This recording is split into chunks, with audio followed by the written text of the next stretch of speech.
उसमें पढ़िए जाके किस ढंग से अमेरिकन लोगों का मनमोहन सिंह सरकार में पूरा इन्वॉल्वमेंट था। और सुनिए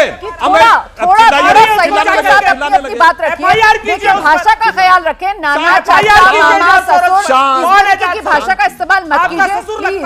आराम से सुरेंद्र राजपूत जी, इसका मतलब ये नहीं कि आप लगातार बढ़ते जाएं आगे, चाचा मामा नाना ससुर पर अब आप पहुंच गए। प्लीज सुरेंद्र राजपूत जी, मुझे अच्छा नहीं लग रहा है आपको टोकना, प्लीज नहीं, ऐसी भाषा बिल्कुल नहीं। अभी बताता हूं, ऐसी भाषा एक मिनट रोमाना जी, अब एक लाइन तो बोलनी पड़ेगी और शांति से, मैंने डिस्टर्ब नहीं किया था।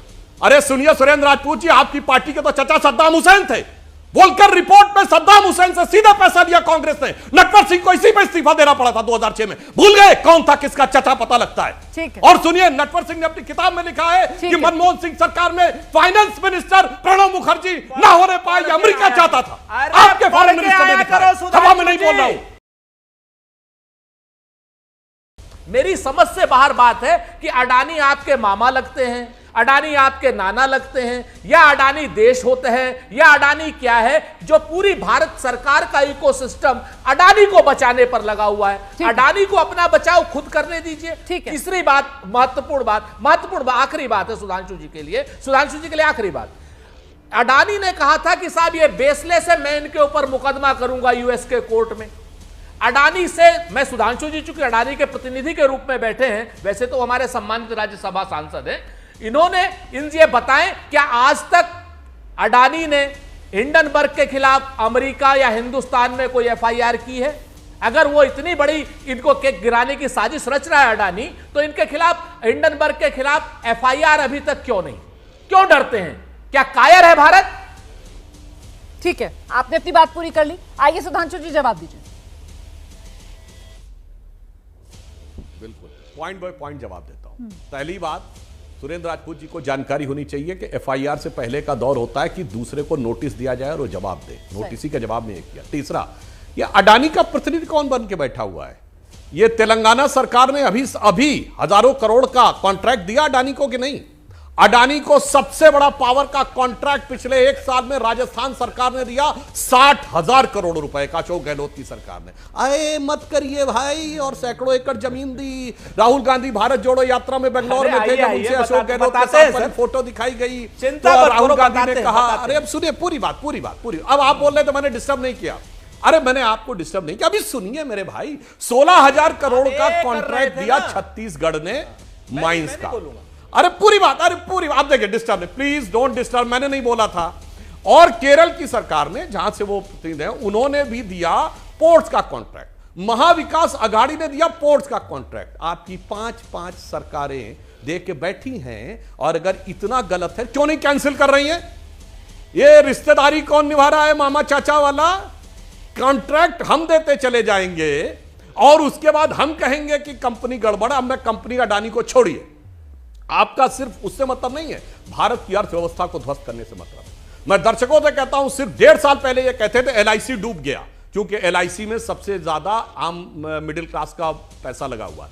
आज एलआईसी ने पिछले क्वार्टर में 17,000 करोड़ का प्रॉफिट दर्ज किया है, जो ऑल टाइम हाई है। फिर इन्होंने हल्ला मचाया, स्टेट बैंक ऑफ इंडिया डूब गया। सही। स्टेट बैंक में सबसे ज्यादा खाते हैं भारतीयों के। स्टेट बैंक ने पिछले तिमाही में 21,000 करोड़ का प्रॉफिट दर्ज किया है, जो कि ऑल टाइम हाई नहीं है।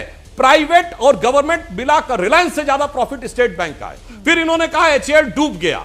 और राजपूत जी, एचएएल ने 29,000 करोड़ का रेवेन्यू पाया है 2023-24 में, जो ऑल टाइम हाई है। तो पहले एलआईसी पे अटैक, फिर एसबीआई पे अटैक, फिर एचएएल पे अटैक, और अब से भी पे अटैक। यानी भारत की अर्थव्यवस्था के हर आधार पर अटैक। और एक बात मैं रोमाना जी और कहना चाहता हूं, मुझे समझ में नहीं आता कि कांग्रेस हमेशा विदेशी कंपनियों के साथ क्यों खड़ी रहती है। यूनियन कार्बाइड के साथ ये 1984 में खड़े थे, वॉरेन एंडरसन को भगाया था। उसके बाद बोफोर्स के साथ ये खड़े थे, हॉविट्जर के साथ ये खड़े थे, अगस्ता वेस्टलैंड के साथ ये खड़े हुए थे, चेक पिस्टल्स वाली कंपनियों के साथ ये खड़े हुए थे, बीबीसी के साथ ये खड़े होते हैं, हिंडनबर्ग के साथ ये खड़े होते हैं। और राहुल गांधी भी एक विदेशी कंपनी में काम कर चुके हैं, ब्रिटिश कंपनी, जिसका नाम था बैकऑप्स। और मैं पूछना चाहता हूं, ये विदेश में जितने भी भ्रष्टाचार के एजेंट आते हैं, वो इन्हीं की पार्टी से रिलेटेड क्यों आते हैं?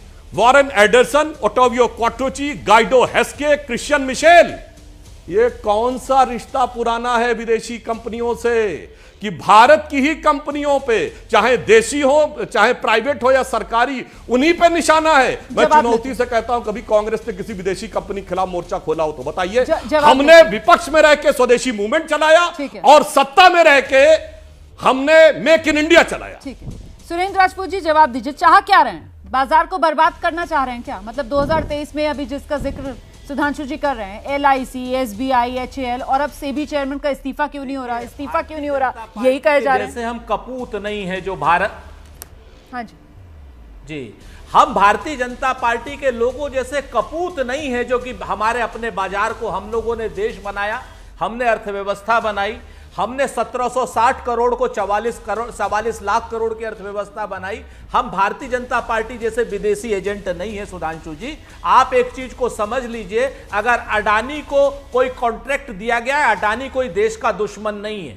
अगर क्या नाम राजस्थान में दिया गया, नियम सम्मत दिया गया। अगर छत्तीसगढ़ में दिया गया, नियम सम्मत दिया, बिल्कुल देंगे हम। अरे सुनिए ना, और हम अब अगर तेलंगाना में भी देंगे, अगर व्यापारी को देंगे तो देंगे, व्यापारी को अपने सर पे नहीं बैठाएंगे, प्रधानमंत्री की पीठ पे, कंधे पे हाथ नहीं रखने देंगे अपने, हम क्या नाम अपने प्रधानमंत्री के। हम इस तरीके के नहीं है कि प्रधानमंत्री जाए और 3-3 दिन अडानी के घर में जाकर के, जब वो मुख्यमंत्री थे, 3-3 दिन उसके लड़के की शादी में रुके। हमारे यहां का प्रधानमंत्री और मुख्यमंत्री कोई नहीं रुकता है।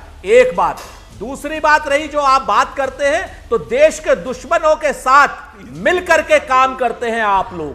क्यों? क्योंकि आप मूल रूप से कोई जांच नहीं कराना चाहते। क्या ऑफशोर कंपनियों में यह सच नहीं है कि 20,000 करोड़ रुपए किसके हैं?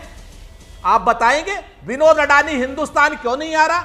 क्या भारत की सरकार इतनी कायर और निकम्मी है कि हिंडनबर्ग को अभी तक वो लोग क्या नाम FIR तक नहीं कर पाए? आज की बात आप कर रहे हैं, नोटिस जुलाई में दिया गया था, अभी अगस्त हो रहा है, 15 अगस्त आ रहा है, अब तक FIR क्यों नहीं? और जो उन्होंने मानहानि की बात करी थी 1.5 साल पहले अडानी ने, जो आपके आज की डेट में नूरे नजर हैं आदरणीय सुधांशु जी, वो अभी तक FIR या क्या नाम US के कोर्ट में कोई मुकदमा क्यों नहीं दाखिल कर पाए हैं? और आप आज की डेट में सिर्फ और सिर्फ अडानी को बचाने के लिए इतने आतुर क्यों हैं?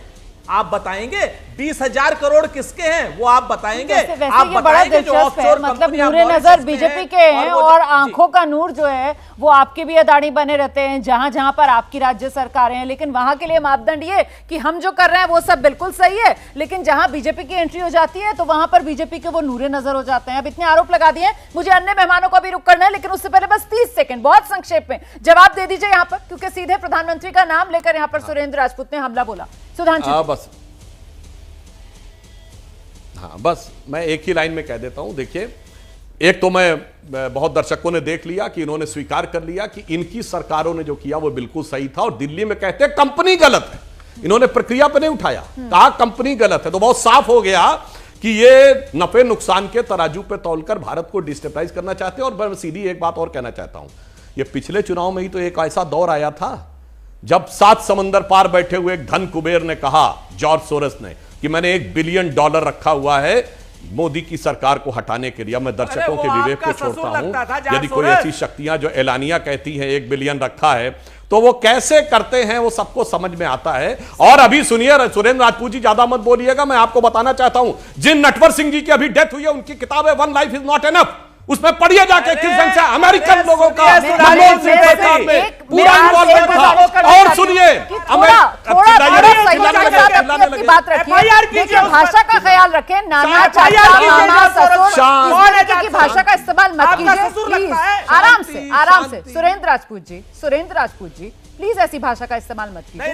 आप तो बड़े आराम से शायराना अंदाज में अपनी बात रखने के लिए जाने जाते हैं ना, ऐसे मत बोलिए, इस तरीके की भाषा का इस्तेमाल मत कीजिए। वो तो सुधांशु जी की शराफत है कि उन्होंने अभी तक इस पर आपको टोका नहीं है, लेकिन सर इसका मतलब ये नहीं कि आप लगातार बढ़ते जाएं आगे, चाचा मामा नाना ससुर पर अब आप पहुंच गए। प्लीज सुरेंद्र राजपूत जी, मुझे अच्छा नहीं लग रहा है आपको टोकना, प्लीज नहीं, ऐसी भाषा बिल्कुल नहीं। अभी बताता हूं, ऐसी भाषा एक मिनट रोमाना जी, अब एक लाइन तो बोलनी पड़ेगी और शांति से, मैंने डिस्टर्ब नहीं किया था।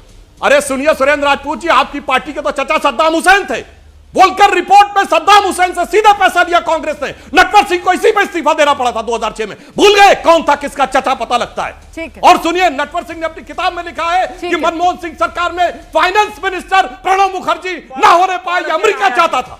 आपके फॉरेन मिनिस्टर ने लिखा है, सभा में नहीं बोल रहा हूं। औकात था तो अनाज तेल के बदले था, अनाज तेल के बदले था। और सद्दाम हुसैन हमारा ही नहीं, आपका भी चचा था। चलिए ठीक है, मैं आगे बढ़ रही हूं। आपका भी चचा था। बदले ठीक है।